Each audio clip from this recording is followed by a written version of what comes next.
అందరికీ నమస్తే అండి. భారత క్రికెట్ మహిళల జట్టు ఒక అద్భుతాన్ని చేసింది. గ్రౌండ్లో ఆస్ట్రేలియా మీద గెలిచిన తర్వాత దాదాపుగా ఒక 20 నిమిషాల పాటు వాళ్ళందరి కళ్ళల్లోంచి నీళ్లు తిరిగాయి. ఎమోషన్ని ఆపుకోలేకపోయారు, కన్నీటిని దాచుకోలేకపోయారు. దానికి చాలా కారణాలు ఉన్నాయి.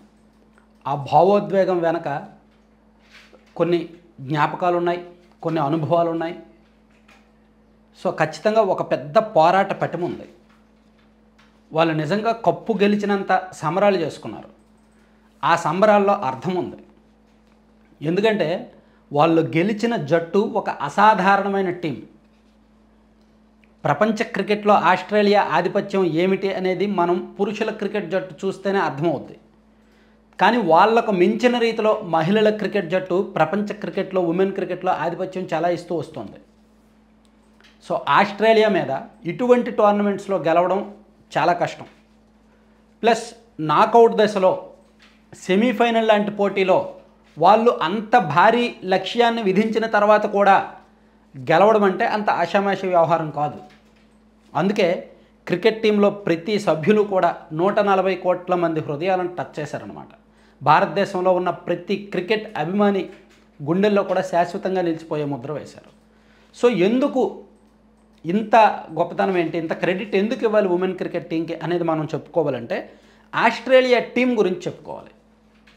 ప్రపంచ క్రికెట్లో వాళ్ళ ఆధిపత్యం గురించి చెప్పుకోవాలి. ఇప్పటి వరకు 1973 నుంచి 2025 వరకు జరిగిన ప్రపంచ కప్ పోటీలు దాదాపుగా 11 జరిగాయి. 11 కాదు, 12 జరిగాయి. ఈ 12లో 7 సార్లు ఆస్ట్రేలియానే ప్రపంచ కప్ గెలిచింది. 4 సార్లు ఇంగ్లాండ్ గెలిచింది, ఒకసారి న్యూజిలాండ్ గెలిచింది. ఆస్ట్రేలియా, ఇంగ్లాండ్ ఆధిపత్యం ప్రపంచ ఉమెన్ క్రికెట్లో ఎలా ఉందంటే 1973, 78, తర్వాత 83, 82, 88 వరుసగా 4 సార్లు కూడా ఫైనల్లో ఆ 2 టీంలే Australia India, Australia India, Australia ఇండియానే Australia England, Australia England, Australia ఇంగ్లాండే తలపడ్డాయి వరుసగా 4 సార్లు కూడా. ఫస్ట్ ఇంగ్లాండ్ గెలిచింది, ఆ తర్వాత వరుసగా 3 సార్లు ఆస్ట్రేలియా గెలిచింది. ఆ తర్వాత 5వ కప్పు న్యూజిలాండ్ గెలిచినట్టుంది, న్యూజిలాండ్ అనుకుంటా గెలిచింది.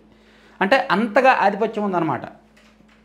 అలాగే ప్రస్తుతం వన్డే ర్యాంకింగ్స్లో, ఉమెన్ క్రికెట్ వన్డే ర్యాంకింగ్స్లో టాప్ 10 బౌలర్స్లో 5 ఆస్ట్రేలియా ప్లేయర్సే ఉన్నారు. టాప్ 10 బ్యాట్స్మెన్లో 4 ఆస్ట్రేలియా ప్లేయర్సే ఉన్నారు. అలాగే వాళ్ళ విన్నింగ్ రేటు 86.73. అంటే వాళ్ళు ఆడిన 100 మ్యాచ్ల్లో 86 మ్యాచ్లకు పైగా గెలిచారు ప్రపంచ క్రికెట్లో. అంత విన్నింగ్ రేట్ ఏ టీంకి లేదు. వాళ్ళ తర్వాత ఇంగ్లాండ్ టీము 68.36 విన్నింగ్ రేటు ఇంగ్లాండ్ది. చూడండి, అంటే ఆస్ట్రేలియా ఎంత ఛాంపియన్లు అనేది చూడండి. అలాగే New Zealand winnowing rate 60. India team winnowing rate 53.94. అంటే ఆస్ట్రేలియాకి, ఇండియాకి ఎంత తేడా ఉందో చూసారా.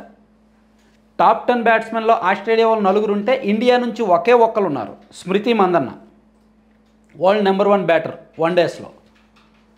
అలాగే టాప్ 10 బౌలర్స్లో ఆస్ట్రేలియా వాళ్ళు 5 ఉంటే ఇండియా నుంచి ఒకే ఒక బౌలర్ ఉన్నారు, Deepti Sharma, 6th or 7th ర్యాంక్లో ఉన్నారు ఆమె వన్డేస్లో. అంటే మన టీంతో కంపేర్ చేస్తే ఆస్ట్రేలియా టీం ఎంత హై రేంజ్లో ఉందో అర్థం చేసుకోవచ్చు. పైగా అక్టోబర్ 12వ తేదీన విశాఖపట్నంలో జరిగిన లీగ్ మ్యాచ్లో మన మీద ఆస్ట్రేలియా సునాయాసంగా గెలిచింది.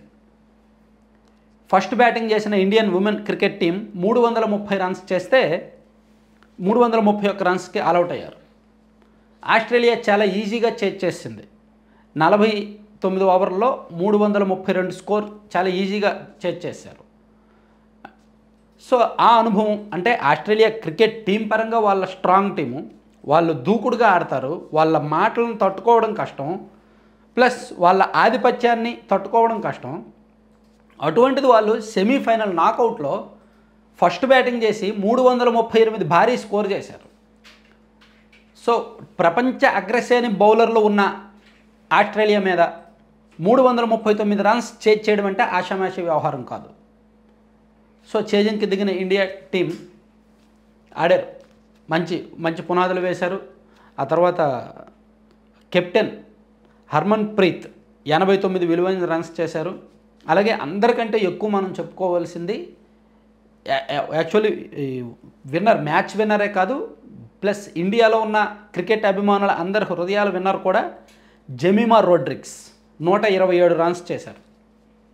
ఒకవైపు అవతల నెట్ రన్ రేట్, కొట్టాల్సిన రన్ రేట్ పెరిగిపోతున్నా చాలా కూల్గా, చాలా ఓపిక్గా ఆమె 134 బంతుల్లో 127 రన్స్ చేసి అజేయంగా నిలిచారు. సో అంటే విజయానికి కావాల్సిన పరుగులు జోడిస్తూ సమయస్ఫూర్తిగా ఆడుతూ వచ్చారనమాట. అందుకే ఆమె ఎమోషన్ చాలాసేపు ఆగలేదు. ప్లస్ వాళ్ళు ఇచ్చిన స్టేట్మెంట్లు చూస్తే మ్యాచ్ అయిపోయిన తర్వాత ఉమెన్ క్రికెట్ కెప్టెన్ కావచ్చు, మ్యాచ్ విన్నర్స్ వీళ్ళు కావచ్చు, ఇచ్చిన స్టేట్మెంట్లు చూస్తే ప్రతి మ్యాచ్కి వాళ్ళు ఎమోషన్గా ఫీల్ అవుతూనే ఉన్నారంట, ప్రతి మ్యాచ్కి వాళ్ళు ఏడుస్తూనే ఉన్నారంట. పైగా టీం మీద విపరీతమైన ఒత్తిడి ఉంది. విశాఖపట్నంలో జరిగిన వన్డే ఆస్ట్రేలియా మీద ఓడిపోయారు, ఆ తర్వాత సౌత్ ఆఫ్రికా మీద ఓడిపోయారు. వరుసగా 2 మ్యాచ్ల్లో ఓడిపోవడంతో ఇదేంటి వీళ్ళు 2 ఓడిపోయారు, ఇంక సెమీస్కి వెళ్తారా లేదా అనే డౌట్ వచ్చింది. ఆ తర్వాత 2 మ్యాచ్లు గెలవడంతో ఈజీగా సెమీఫైనల్కి వచ్చారు. తీరా సెమీఫైనల్కి వచ్చినప్పటికీ ఆస్ట్రేలియా పడింది ప్రత్యర్థి, ఇంకా సగం బలహీన పడిపోయారు, సగం నీరు గారిపోతారు అక్కడే. సో మనకి ఉమెన్ వరల్డ్ కప్లో పెద్ద అద్భుతమైన రికార్డులు ఏమీ లేవు. గతంలో 2005లో అండ్ 2017లో 2 సార్లు ఇండియా ఫైనల్కి వెళ్ళింది. ప్లస్ ఇప్పుడు వరకు ఎప్పుడు మన వాళ్ళు ఆస్ట్రేలియా మీద గెలవలేదు, ఒక్క మ్యాచ్ కూడా గెలవలేదు. ఇంతకుముందు ఇండియాలో 3 సార్లు వరల్డ్ కప్పులు జరిగాయి, 1997లో అండ్ 2013లో ఒకసారి అండ్ మరో సందర్భంలో, మొత్తం 3 సార్లు ఇండియాలో వరల్డ్ కప్పులు జరిగాయన్నమాట, ఇప్పుడు ఒకసారి. సో ఎప్పుడు కూడా ఇండియా ఫైనల్కి వెళ్ళలేదు, కానీ ఫస్ట్ టైం ఫైనల్కి వెళ్ళింది. అయితే ఇప్పుడు ఫైనల్ కూడా south Africa team, south Africa వాళ్ళు కూడా మొండిగా కొంచెం, వాళ్ళు కూడా ఒక స్ట్రాంగ్ టీం అనమాట. ప్రపంచ క్రికెట్లో ఈవెన్ ఉమెన్ క్రికెట్లో మనకి సౌత్ ఆఫ్రికాకి మంచి పోటీ ఉంటుంది అంటారు. సో అక్కడ కూడా మంచి టాలెంటెడ్ క్రికెటర్స్ ఉన్నారు. వాళ్ళు కూడా ఈ దశకు ఫైనల్కి రావడం ఫస్ట్ టైం కాబట్టి, ఫైనల్కి రావడం ఫస్ట్ టైం కాదు, వాళ్ళు ఒకసారి వచ్చారు ఫైనల్కి, ఇంతకుముందు వచ్చారు, కానీ వాళ్ళు కప్పు గెలవలేదు, మన వాళ్ళు గెలవలేదు. సో ఎవరు గెలుస్తారు అనేది చూడాల్సి ఉంది. సౌత్ ఆఫ్రికా కూడా ఈ టోర్నమెంట్లో వాళ్ళు కూడా బాగా ఆడుతున్నారు, ఆల్రెడీ మన మీద ఆడి గెలిచిన రికార్డు ఉంది. సో ఫైనల్ ఎలా జరుగుద్ది అనేది చూద్దాం ఆదివారం. నాకు తెలిసినంత వరకు నిన్న జరిగిన మ్యాచ్ మాత్రం క్రికెట్ అభిమానుల్లో చాలా కాలం నిలిచిపోద్దండి. ఎందుకంటే ఆస్ట్రేలియా వాళ్ళ మీద ఆధిపత్యం చెలాయించడం, అంత భారీ స్కోర్ చేయడం, అన్ని ఎమోషన్స్ని మూటగట్టుకోవడం, అంత గెలుపు మూటగట్టుకోవడం అంటే మామూలు విషయం కాదు. Thank you. సో చివరి వరకు చూసిన ప్రతి ఒక్కరికి ధన్యవాదాలు. మీరు స్క్రీన్ మీద ఒకసారి లడ్డూపల్లెం అని చూస్తున్నారు కదా యాడ్. సో దీని ప్రత్యేకత ఏంటంటే, ఒక 15 మంది మహిళలు కలిపి IIMR Indian institute of millet research అనే ఇన్స్టిట్యూట్లో ట్రైనింగ్ తీసుకొని మిల్లెట్స్తో రకరకాల ప్రోడక్ట్స్, హెల్దీ ప్రోడక్ట్స్, సీడ్స్తోనూ అండ్ డ్రై ఫ్రూట్స్తోనూ నట్స్తోనూ హెల్దీ ప్రోడక్ట్స్, టేస్ట్ ప్రోడక్ట్స్ ఎలా తయారు చేయాలో నేర్చుకొని ఒక యూనిక్ ప్రోడక్ట్స్ లాంచ్ చేశారు. మిల్లెట్స్తో లడ్డూలు చేస్తారు అండ్ మిల్లెట్స్తో హాట్ స్నాక్స్ కూడా, అంటే రాగి, సజ్జ, జొన్న, కొర్ర వాటితో లడ్డూలు అండ్ హాట్ స్నాక్స్ అంటే జంతికలు, మురుగులు, రిబ్బన్ పకోడా, పూస ఇవన్నీ చేస్తారు. వాటితో పాటు సీడ్స్తో అవిసె గింజలు, పొద్దుతిరుగుడు గింజలు, గుమ్మడి గింజలు, మఖానా వీటితో లడ్డూలు చేస్తారు అండ్ ప్రోటీన్ పౌడర్స్ చేస్తారు. సో ఇవన్నీ మీకు ఆన్లైన్లో laddupalem.com అనే సైట్లో అందుబాటులో ఉంటాయి. లేదా 9997839994 అనే నెంబర్కి మీరు వాట్సాప్లో మెసేజ్ చేయడం ద్వారా మీరు ఏం కావాలో తీసుకోవచ్చు. వీళ్ళ దగ్గర స్పెషల్ ఏంటంటే కస్టమైజ్డ్ ప్రోడక్ట్స్, అంటే మీకు పలానా ప్రోడక్ట్ కావాలి అంటే వీళ్ళు తయారు చేసి ఇస్తారనమాట. అలాగే కొత్త కొత్త పౌడర్స్ కూడా లాంచ్ చేయబోతున్నారు, జామాకు పౌడరు అండ్ మునగాకు పౌడరు, ఇవన్నీ కూడా మల్టిపుల్ హెల్త్ బెనిఫిట్స్ ఉంటాయి వీటి వలన. సో కావాలంటే బుక్ చేసుకోండి. Thank you very much.